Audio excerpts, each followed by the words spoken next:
lorsqu'ils sont remontés d'Égypte, voilà comment la Torah elle s'exprime. Bachamushim halou bnei Israël meret Mitzrayim. Donc les bnei Israël sont partis. Chamushim, il y en a qui disent armés, ils étaient armés. Il y en a qui disent qu'ils étaient bien organisés, d'accord, en bon nombre, nombreux. Il y en a qui disent que Chamushim, c'est une lachon chamesh. D'accord? Chamishim ou Chamushim, c'est 50. D'accord? Ça peut vouloir dire, ça nous interpelle. D'accord? La Torah, lorsqu'elle explique ça, elle est un peu énigmatique. Elle dit Bachamushim alou, Bnei Israël. Bachamushim. C'est quoi Chamushim? Ils étaient armés, ils étaient en nombre, ils étaient quoi? Ça veut dire quoi Chamushim? Alors, certains Mefarshim disent Chamishim. C'est-à-dire, quand ils sont sortis parce qu'il y avait la 50e porte de la Touma, dans laquelle ils commençaient à pénétrer, et Hachem il a dit oh, stop là, si vous rentrez à l'intérieur, vous ne pouvez plus sortir. Comme vous n'avez pas encore reçu la Torah, c'est terminé pour vous, vous allez rester dans la Touma, je ne peux pas vous sortir de là, c'est terminé. Ok? Alors, d'après le Harizal, vous allez voir, c'est haute voltige. Hein. Tenez vos sièges. C'est une chokhma, c'est quelque chose d'incroyable. Donc d'après le Harizal, les Bnei Israël qui ont subi l'esclavage d'Égypte, ils étaient les Gilgulim, donc les réincarnations des humains qui ont vécu durant la génération du déluge, le Dor HaMaboul. Hein? Noir. De la même manière, écoutez, de la même manière que le Dor, il a été noyé, il a été puni par la noyade, de la même manière, et c'est comme ça qu'on sait que c'est une réincarnation, de la même manière, le décret sur les mâles, sur les premiers-nés garçons, a été de les noyer. Donc on voit qu'il y a effectivement un parallèle très étroit entre les deux situations, celle du déluge et celle des Bnei Israël qui étaient en Égypte. Qu'est-ce qu'on peut déduire de là? On peut déduire que, puisque c'était une réincarnation, donc ils sont revenus se réincorporer dans des corps physiques pour accomplir quelque chose qu'ils n'avaient pas su faire auparavant, pendant la génération du déluge. Donc le fait qu'il y ait eu ce décret contre les juifs, les premiers-nés juifs, les garçons juifs, pardon, qui devaient être jetés dans le Nil, ça signifie quoi? Ça signifie qu'ils n'ont pas réparé ce qu'ils auraient dû réparer durant leur passage en Égypte. D'accord? Donc ça, c'est le Harizal qui dit ça. Donc ils n'avaient pas corrigé le problème qui était censé être corrigé. Donc, il y a un décret, de la même manière que la génération du déluge a été noyée, de la même manière, les Bnei Israël qui étaient venus pour faire une réparation, une correction, n'a pas été réalisée, donc ils sont aussi punis par l'eau, noyés. Regardez ce qu'il dit le Maguide de Koznitch. Il essaie d'expliquer un petit peu cette idée-là. Marqué comme ça, Mi-ten mitzion Yeshuot Israël. Pardon.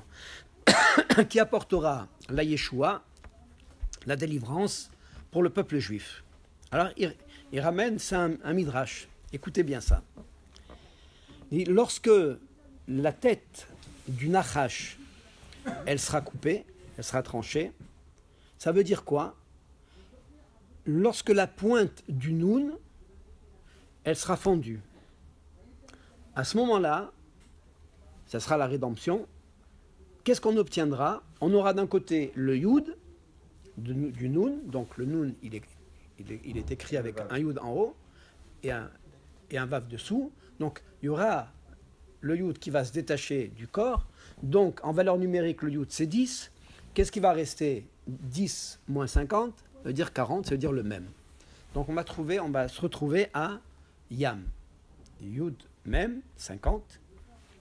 Donc la tête coupée, Nachash, ça devient plus un Noun, donc 50, ça devient 40 plus 10. D'accord? Alors regardez ce qu'il dit. de Nachash, grâce à ça, on va passer à quoi?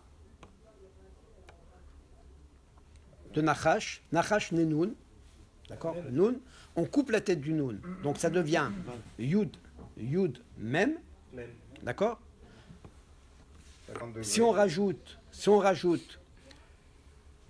allez-y, du Nachash, si on rajoute, qu'est-ce qui reste dans Nachash? Le Shin et le Chet, le Shin et le Chet de Nachash, on tombe sur quoi? Sur Mashiach. La valeur numérique du Non, non, Non, non. le mot. La décomposition du. Bien sûr, Mashiach. Tu décomposes les... Vous avez un tableau là? Mais tu mets pas dans le même ordre. Parce que c'est pas dans le même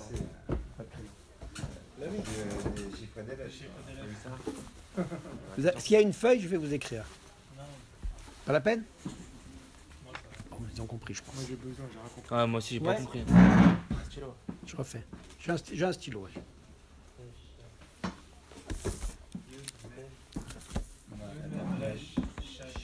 Noun.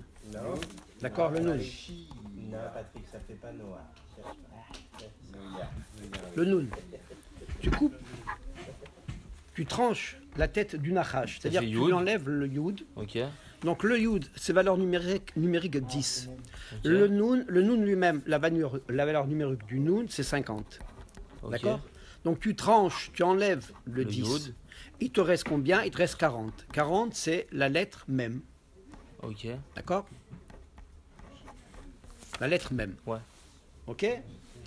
Maintenant, dans le Nachash, Et le Chet et le Shin. Nachash, ça s'écrit Nun, Chet, Shin. Ouais. Si maintenant le Nun, à qui tu as tranché la tête, il devient Yud et même, Ouais. tu rajoutes les lettres du Nachash, qui sont le Chet Chet et le Shin, tu vas tomber sur Y- Mashiach. Magnifique. Top.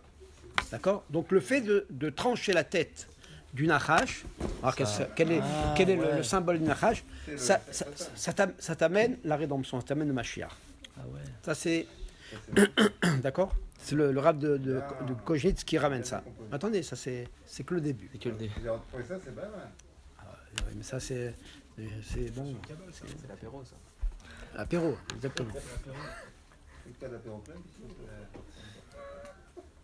Donc c'est bien, c'est ramené par le Chida dans son Sefer que effectivement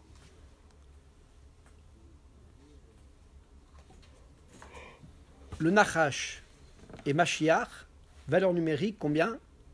Ceux qui comptent vite, 50, t'as dit, non 358. 350, ouais, c'est pas le même manqué. 358. D'accord? Donc c'est alors on ne va pas rentrer dans le débat kabbalistique, la raison pour laquelle le Nachash et le Mashiach sont a priori l'équivalent, mais on va plutôt rentrer dans l'explication qu'on me donnait, encore beaucoup plus profonde, qui va nous amener à comprendre des choses qui vont nous éclairer réellement. Alors, regardez ce qu'il dit. Donc il y a un sefer qui s'appelle l'Ikouté Maharil. Et il... Comment? C'est un recueil, l'Ikouté. L'Ikouté à Marim, l'Ikouté... Hein? L'Ikouté à la Chot. Ça va aller l'écouter, cher. Patrick Drey, on va s'enregistrer. Donc c'est marqué dans l'Ikouté Maharil. Il cite le sefer qui s'appelle Noam Elimelech. Et là-bas, il dit qu'Akadosh Baruch Hu lui-même, l'Atid Lavo, c'est lui-même qui va trancher la tête du Nachash. Regardez, ça signifie quoi? Ça signifie qu'à l'époque messianique, toutes les impuretés qui sont contenues dans l'idée du serpent, Nachash Akadmoni, elles seront purifiées et elles vont aller, comme le ramène aussi le Ramchal, elles vont basculer dans le côté de la Gdusha. C'est ça la finalité du monde. D'accord? Le fait de trancher... Et passer directement dans la douche, ça passe du pôle négatif au pôle positif. Absolument. D'accord? Un peu, on retrouve un peu l'idée de celui qui fait Teshuvah Me'ahava. Quelqu'un fait teshuva avec amour. Pour Hachem, on dit que les fautes qu'il a faites auparavant, elles sont transformées en mitzvot. D'accord. Donc on retrouve cette idée-là. Ouais. Quelqu'un qui fait, parce qu'il est par peur, par crainte, alors c'est pas une transformation qui est faite, mais les avérotes qu'il a faites, elles sont transformées de méside, c'est-à-dire d'actions volontaires, elles sont transformées en actions involontaires. Ça passe à shogeg. Mais ça ne devient pas pour autant Les mitzvot. quelque chose de bien. positif. Ça s'annule même pas. Comment? Ça s'annule même pas. Donc, en fait. Voilà. Par contre, quelqu'un qui fait Be'ahava, c'est-à-dire il fait vraiment avec un grand amour pour Akadosh Baruch Hu, une véritable teshuva, un engagement Les véritables, c'est tout ou rien. non complet, on ne dit pas que c'est tout ou rien. L'engagement du cœur, c'est tout. C'est crescendo. Maintenant, dans l'acte, ça doit Ça répondre doit à, être- ça doit répondre à quand même une étape, à des étapes, ça doit répondre à un cheminement, d'accord? Pour cette raison que deux personnes qui ont fait les mêmes avérotes, ils ne vont pas faire la même teshuva. C'est pas possible. Parce qu'elle n'est pas faite de la même manière, peut-être. Pourquoi? Parce que la teshuva, elle ramène l'homme à son intériorité. La Avera, elle amène l'homme à ce qui est extérieur à lui. C'est ça la Avera. Donc le fait qu'une teshuva, elle ramène l'homme à son intériorité, donc l'intériorité de chacun, elle est différente. D'accord? Chacun a sa personnalité, chacun a son identité, même si on est tous, au niveau d'identité juive, on est tous égaux, mais dans les caractéristiques, vous savez que chacun possède depuis la naissance, notamment dans les midot, un tressage particulier de midot qui lui correspond à lui seul dans le monde et pour l'éternité. Vous savez ça? Un C'est un- ADN de Midot. ouais, oui, exactement. C'est un peu comme, La neshama. les empreintes. Comme le D'accord. neshama. Il y a un bout de neshama qui est en nous, que c'est pas. Oui, absolument. Absolument. Les empreintes, on sait que les empreintes, il n'existe pas deux empreintes similaires Des jumeaux. dans le monde entier. Donc c'est quand même c'est extraordinaire ça. Ça, c'est D'accord? terrible. C'est extraordinaire. Ça, on rappelle. À tel point que la police, ils s'en servent pour déterminer, pour aller cueillir les bandits. 7 milliards d'années Ouais. de plus, C'est D'autant plus que c'est inimaginable une chose pareille. D'accord? C'est tous en train de Bon, voir leur et après empreinte. on veut dire que ça s'est fait par le Big Bang, ça s'est fait tout seul, etc. Moi, la vérité, ça me fait doucement, ça me fait rigoler. Je suis pas un grand. On a eu je- une conversation hier. Ah ouais. À minuit et demi. On avait eu une conversation. En réalité, moi, je suis pas un savant, d'accord. Je suis quelqu'un d'ordinaire. Je peux pas dire de moi que je suis arrivé à un niveau, mais gober une chose pareille, ça, j'arrive pas. Non, mais c'est scientifique. C'est pas possible. Les scientifiques vont dire Hein? pourquoi le. Faut se forcer. C'est exactement le problème des scientifiques. Ils vont dire pourquoi, mais pas comment. C'est-à-dire, ils vont dire il s'est passé ça parce qu'il y a eu ça, il y a eu une explosion. Comment? Non, la science, elle t'explique le comment, mais pas le pourquoi. C'est la différence. Voilà. C'est la différence. D'accord? Ah bah oui, mais alors il y a un problème, il y a un manque. Non, dedans. le comment, eh ben, ils essayent d'élaborer des théories D'accord, mais quand en il fonction des connaissances. il et des- manque une analyse d'un scientifique, il a tout perdu. Son analyse est fausse complètement. Peu importe, il retravaille après. Il va aller chercher Ah, là mais et là. d'accord, et mais ben, tant qu'il Il y a a des pas choses la qui sont, réponse, pour moi, il y a des c'est choses un qui sont problème. justes. La théorie, la relation, la théorie de la relativité Non, non, d'Einstein, pas elle est juste. Elle est même encore aujourd'hui, elle est, Utilisée. elle est, ouais, non, elle est expérimentée Non, de c'est-à-dire, manière. Einstein, avec E est égal à MC2, Ouais, ils sont relativité. encore loin du compte, ils n'ont même pas profité 20% de ce qu'il a. Ouais, aujourd'hui, il commence à découvrir que. Mais nous, on se disait, regardez, maintenant, nous, on utilise quoi 2% du cerveau, lui, il utilisait quoi 8% 10% Quand même plus, quand même plus. 10% Comme ça voulait dire quoi? Plus que ça. Nos patriarches, ils Non. utilisaient 100% de leur cerveau. Moi, Cette 100. discussion qu'on avait hier. Je pense 100%, je crois pas. Non, mais c'était- non, mais impossible c'était- Impossible. Non, ce que j'ai utilisé, c'est que nous, on est à 3%. Lui, il utilisait, on dit, même à l'époque. Non, moi, ce que j'ai lu, on utilise en moyenne, on parle pas des. Bon, en moyenne, on utilise entre 6 et 7%. D'accord, mais ils peuvent exploiter 50%. Comment? Mais enfin, il faut voir aussi que dans le cerveau, il y a plusieurs. Et même, toi, quand Bon, tu crées un comprends. ordinateur, L'apéro.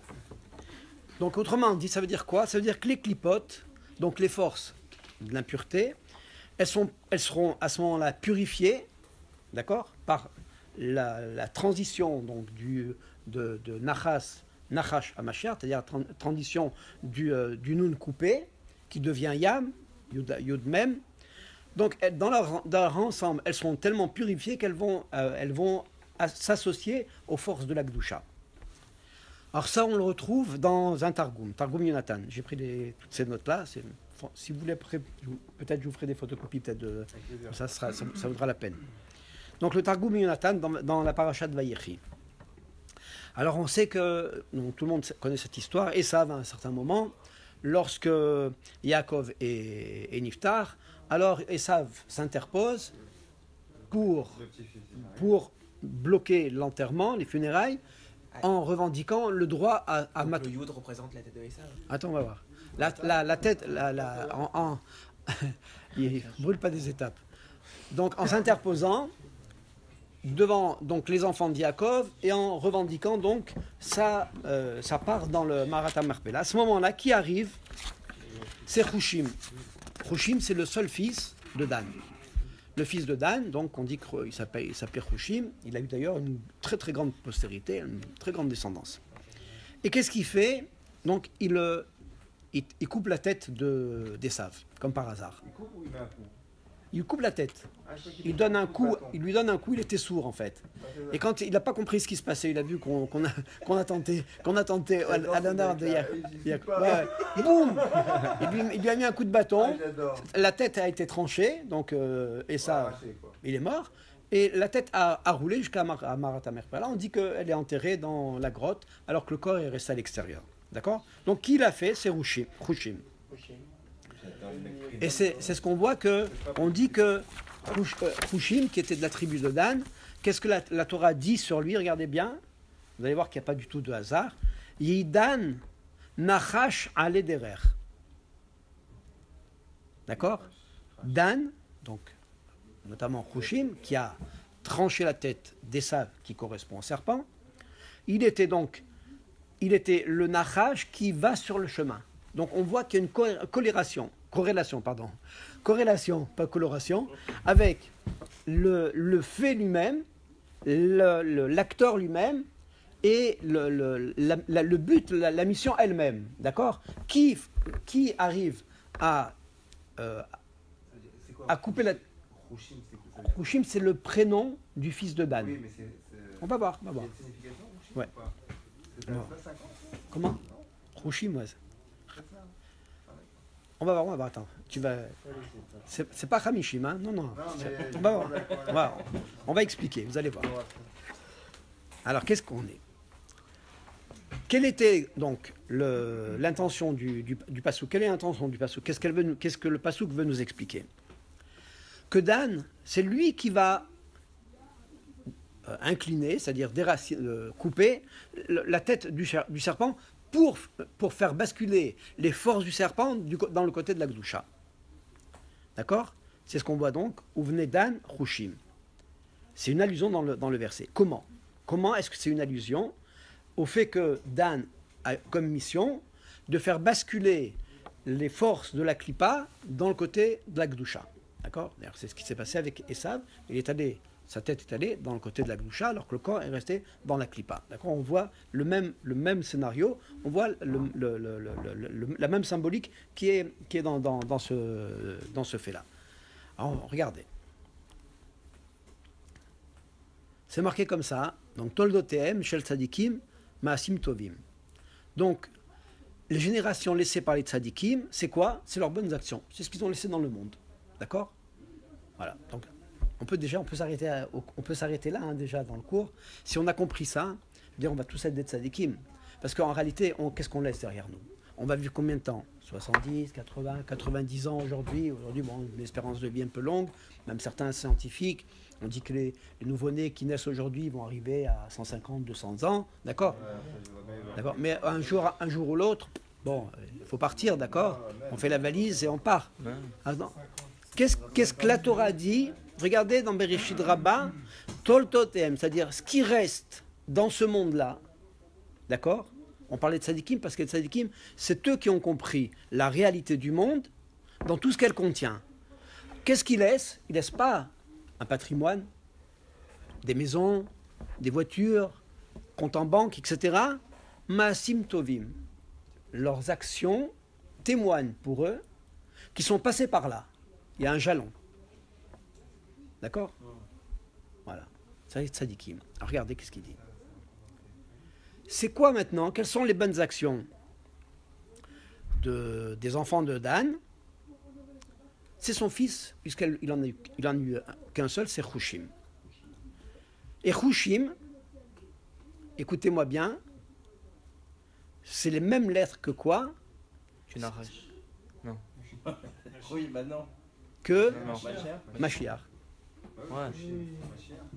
Il y a juste le Yud. Là, qui... D'accord? Vous voyez comment on peut... Non, Non, il y a même Shim. Hushim, il y a Shim, le Yehud. Ah ouais, il y a... C'est écrit exactement de la même manière, mais c'est pas dans le même ordre. il n'y a pas le Vav, Roshim, c'est Roshim.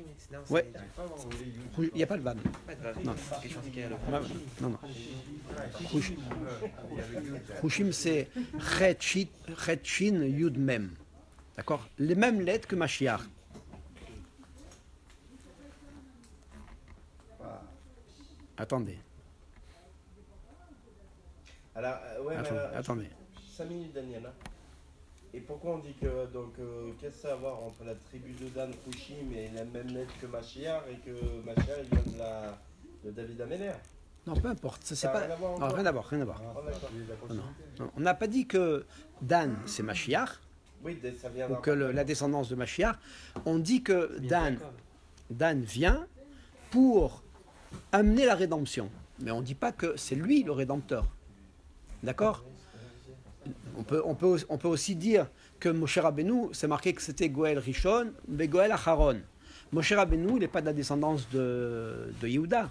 Moshe Rabbeinu, il est de qui? Alors, si vous connaissez un peu, de qui? De Lévi. Oui, mais David Améler, il l'a fait. On ne Alors peut pas parler de...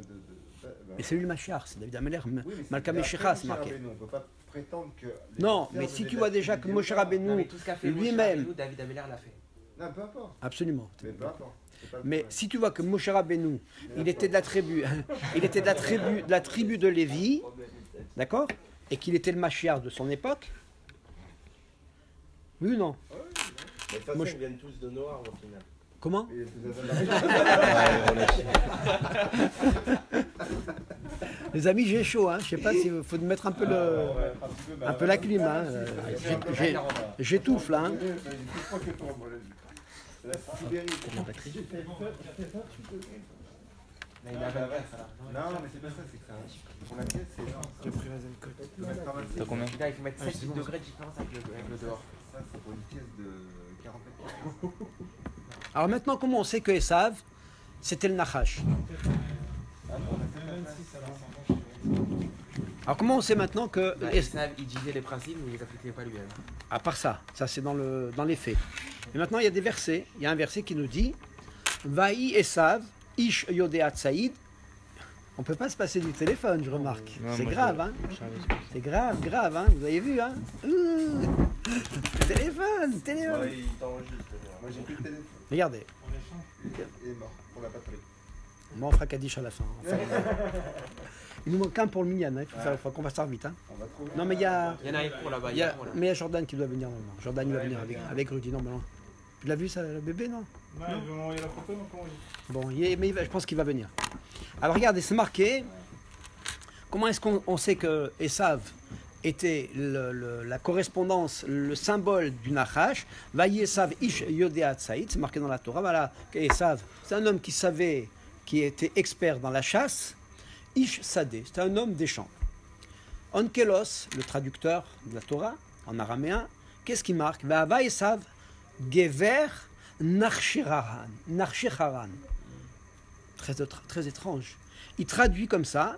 Il dit que c'était un homme qui avait la correspondance du serpent.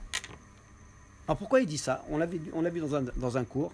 En fait, Esav, il avait une forme de serpent sur la hanche.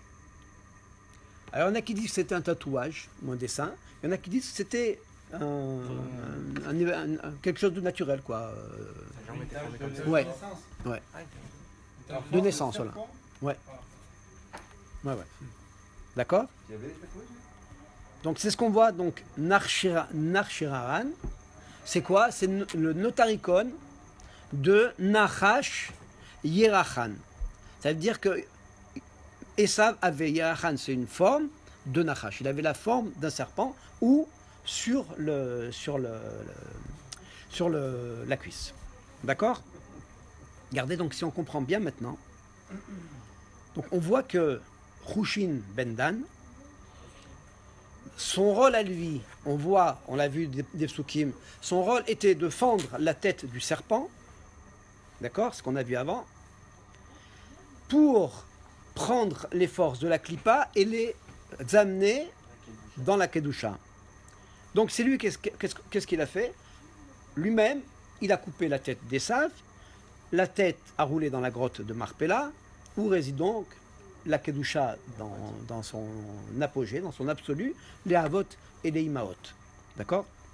Maintenant, regardez, à propos du déluge, ça va faire plaisir à Patrick. Donc, ils ont été engloutis dans la mer, d'accord? Les eaux. On a une question. Ouais, mais ça, il faut Moi, j'ai un répondre à ta petit pause. pouce maintenant.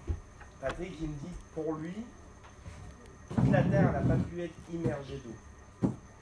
Parce que c'est pas possible, et c'est vrai qu'on en discutait hier, tu peux pas recréer là ce qu'on est aujourd'hui juste avec les enfants de Noir. C'est pas possible. Alors, je vais vous dire. Ah. Voilà ce que dit le Midrash pour répondre à ta question. Le Midrash dit que les eaux, elles sont montées tellement haut qu'elles ont effectivement recouvert même les montagnes les plus hautes qu'il y avait à l'époque. Je ne sais pas si c'était l'Himalaya, peut-être. D'accord. Mais une seule terre est restée à sec, la terre d'Israël. Et Eretz Kenan. Il y avait qui habitait là-bas à l'époque? Il y avait du monde. La terre d'Israël, alors pourquoi la terre d'Israël est restée, elle a été, hein, elle a été épargnée, comment? Babel. Babel. Belgique. En Belgique. Babel. À Babel. Babel, là-bas? Ah, c'est un théo. Mésopotamie, Mais Babel. Ah, je suis pas C'est mal Mésopotamie. là-dessus, hein. d'accord? Ils vivaient en bordure de la mer. Pas de la mer. De la mer, ouais. Je pensais qu'il habitait justement pas à la mer et qu'on se moquait de lui parce qu'il. Non, oui, j'ai dit une bêtise, en bordure du désert. Et quand effectivement, quand on lui posait des questions, donc tout le monde se moquait de lui, il disait, il va y avoir une inondation énorme, un tsunami, et je suis en train de construire un bateau. Je dis, mais t'es complètement fracassé. T'es quand même un boule. T'es ma boule, ouais. D'accord? Alors regardez. Donc la mer qui a submergé le monde, c'est une allusion. Yam, c'est une allusion au Noun 50. Ouais. Au Noun du Nachash. Pourquoi? Parce que ces eaux-là, qu'est-ce qu'elles ont fait? Elles ont nettoyé toutes les mauvaises choses qui avaient pollué le monde, d'accord? Qui avaient pollué le monde. Donc il a fallu que cette eau-là, les eaux de la mer, donc du ciel et de la mer, puisqu'on dit que les eaux, elles sont descendues, elles sont montées, donc il y avait une synergie comme ça d'eau tourbillonnante pour venir, c'était des eaux tumultueuses et bouillonnantes. Elles étaient très très chaudes, de façon à, de la même manière qu'on fait la gala pour un ustensile qui est impur, qui a été taref, qui est plus cachère. Donc de la même manière, alors Hachem a fait le même système. Il a reconduit le même système d'eau bouillonnante pour purifier la totalité. Un mikvé géant. Le même, ça Un vaut mikvé géant, mais chaud et bouillonnant. Hein? le même et le même final, ça vaut combien? J'ai pas Le même entendu. final, ça vaut combien? C'est pareil. Même final, c'est dans les centaines. D'accord? Même, donc ça fait 400. Même, c'est 400. Ouais. Même final. Ah, le dernier. Le dernier, ouais. Même Sophie. 400, c'est c'est fait. étonnant. Hein? 400, Sans le même, c'est 40. Donc 416, ça représente combien? Yam. Yam? Ouais. Pourquoi Yam? Peut-être. Yam, c'est 50. Oui. Yud même, c'est 5. Non, Ça Yud, fait c'est 50. J, c'est Vav, c'est 6. Non, Yam, c'est Yud même. Il n'y a pas de Vav. Ah, d'accord. Il n'y a pas de Vav dans Yam. Vav, ça s'écrit comme ça. Yud même. Yud même. Donc 410. Ah oui, c'est 410. 400. 10 et 40. Même, c'est 40. Ah, d'accord, j'ai 400, j'ai compris. 40. 40. Hein? D'accord. 50. En tout, ça fait 50. Donc c'est bien, ça représente bien le nous. Ok. Ça représente bien le Qu'est-ce qui se passe là-bas? On est dissipé là? Ah, on a tellement parlé d'hier de ça, là. C'est fou qu'on en parle maintenant. Alors, continuons. Donc, cette fameuse mer donc, qui a englouti le monde, c'est une allusion donc, au 50, qui correspond au Nachash, le Nun de Nachash, auquel on a fendu la tête et qu'on a réparé. Donc, ça veut dire quoi? Ça veut dire que pour réparer la mer, c'est-à-dire la mer c'est Yud Mem, il faut fendre la mer. Sans fendre la mer comment? Oui, comment c'est passé lors de... On va voir. Ouais. Alors attends, vous allez voir. C'est une corrélation. Écoutez. Donc fendre la mer, ça veut dire quoi fendre la mer? Fendre le Nun. D'accord? Donc on revient à Yud Mem et non plus Nun. Ouais. Maintenant, comment on appelle les eaux du déluge dans la prophétie, dans le maftir qu'on lit à la parasha de Noach? On appelle Ménoach. Mais c'est les eaux de Noach, c'est même Yud. D'accord? Et ça, c'est un Zohar qui est ramené. Et pourquoi le Zohar dit, pourquoi est-ce qu'on appelle Ménoach? Parce que Noach, il a failli dans la Tfila, il a été faible, il a été fautif, et il a entraîné que le monde entier soit immergé parce qu'il n'a pas prié suffisamment. Donc c'est la raison pour laquelle ces eaux-là, malgré que lui était tzaddik, elles portent son nom, Ménoach. Mais ce n'est pas un hasard, mais c'est Mem, Yud, Yud Mem. D'accord? En fait, Noach, d'après le Zohar, il dit, Noach il devait agir avec cette fille-là pour que la mer se fende. La mer qui a englouti le monde, il devait prier, écoutez bien ça, il devait prier pour que la mer se fende, alors que lui, il s'est contenté, donc pour que la mer se fende et qu'il y ait un endroit là-bas pour sauver le monde, d'accord? Alors que lui, il s'est contenté d'un sauvetage, mais sur la mer. De construire un bateau. Oui, c'est-à-dire qu'il flottait sur la Il y a mer. une incidence que le prénom de Noir commence par un Noun. On va voir. Il n'y a aucun hasard. Ok. D'accord? C'est ce qui est extraordinaire. Tu vois qu'en réalité, la Torah, c'est une suite de rémazim, c'est une suite d'allusions. Et en réalité, tu vois que la trame, elle forme un scénario tout à fait cohérent. C'est quelque chose d'inimaginable. Mais maintenant, je veux dire, quelqu'un qui lit ça, mais il est obligé de faire teshuva, le bonhomme. Il est obligé, je veux dire, il est obligé de s'engager. Ça y est, il dit attends, mais ça c'est la Torah, mais c'est quoi cette merveille, quoi? Comprenez, c'est autre chose que tout ce qu'on vous bassine toute la journée, toutes ces bêtises qu'on vous martèle dans la tête toute la journée, qui vous font croire que vous êtes quelqu'un de bien, vous allez vivre heureux, etc. Mais c'est des mensonges, je veux dire, c'est terrible. Terrible que la plupart des gens, ils n'ont pas la force de caractère pour se battre contre ces bêtises-là, pour ces mensonges qu'on veut nous faire gober et qui sont les promesses du Gan Eden sur terre, alors qu'on voit bien que c'est tout à fait le contraire. Plus l'homme il a de quoi vivre, plus il a du bien-être, plus il a du confort, et plus il est malheureux. Oui, parce qu'il en veut toujours plus. Bien sûr. Il n'est jamais satisfait de ce qu'il a. De toute façon, c'est le problème de la terre entière. Oui, mais ça, la société, elle ne le dit pas, parce que la société, elle a intérêt à t'accaparer. Elle veut dévorer, elle veut dévorer tes ressources. Tu comprends? Ce qu'on appelle maintenant, on a fait le département des ressources humaines. Elle veut te dévorer, parce que c'est de ça qu'elle se nourrit. Et qu'est-ce que tu disais? Je t'ai pas entendu, Patrick. Dès qu'on parle du déluge, là, il est réveillé. Hein. Malheureusement, même l'étude ou la Torah, elle peut faire ça aussi. On a toujours vu que certaines personnes, quand elles sont dans l'extrême, c'est ce que tu disais là, il y a pas longtemps. Malheureusement, ça peut aussi être l'inverse. Voilà. Je veux dire, quand on est dans l'extrême, si on parle de la Torah, quand on est dans l'extrême, sans applicatif, c'est dévastateur. Comme il a dit, Par contre, Esav, je vais la Ouais, le maaser sur le sel et la paille. Mais par contre, si l'homme s'élève dans la Torah, mais qu'il applique, c'est-à-dire qu'il y a une application qui est... Alors là, il peut vivre sans fin dans la Torah, il n'y a pas de danger pour ça. C'est le shiur de Rachel Maman. Ah oui, j'ai pas entendu, dommage. Second Minyan.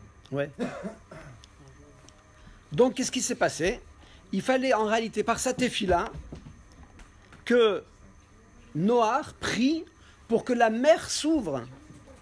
C'est ça, fendre le noun. D'accord? Il l'a pas fait. Donc, il a été responsable de la perte du monde.